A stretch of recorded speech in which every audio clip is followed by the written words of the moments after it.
The lab was in the back section of the second floor at 202 Green Street. And it faced on Green Street. There was a small entrance that came up where the stairs came up, and a small room for the entrance. Then there was another office in there, two offices, one for Mr. Farnsworth, and the other was sort of a secretarial office and the like. And outer office for, that's, I'd probably describe that. Then you went, in back of that, there was a space around there in front of those offices, and we had our drafting set up there. And then you could go out through there. You went straight to the hillside, and it was sort of the machine shop. We had a lathe in there, drill press, and a bandsaw, and a grinder. The grinder I remember very well because I broke a wheel in it one day, grinding wheel.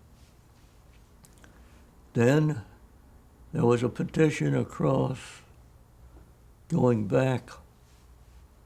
That'd be turning to your right and going back. There was a petition across there, and that space, a pretty good sized space, was for the glass blowing lab. And also we had the vacuum pumps there and the like. Then you came around and there was a petition, rather small, and we had some batteries there and there. Then we had a room, rather small. It was probably an 8 by 8 by maybe 15 feet long. That was made out of copper for shielding purposes. And that's where we had the television amplifier. And next to that was a little a petition there. Excuse me. And it, let's see,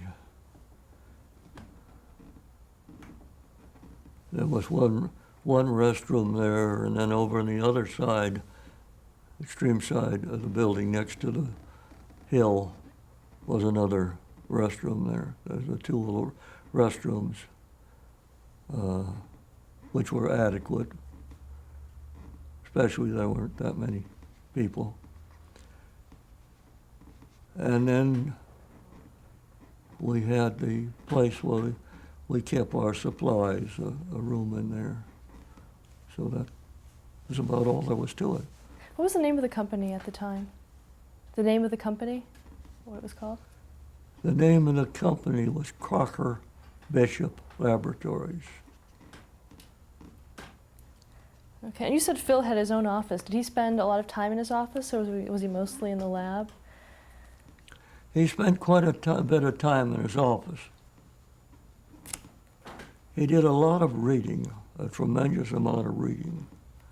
And also, he did a lot of plain just thinking.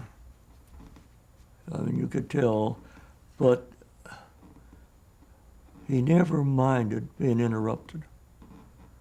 In other words, he never was one of these persons to shoo you off, because he would actually almost welcome you to come in and talk, especially if it was on a subject he was working on. And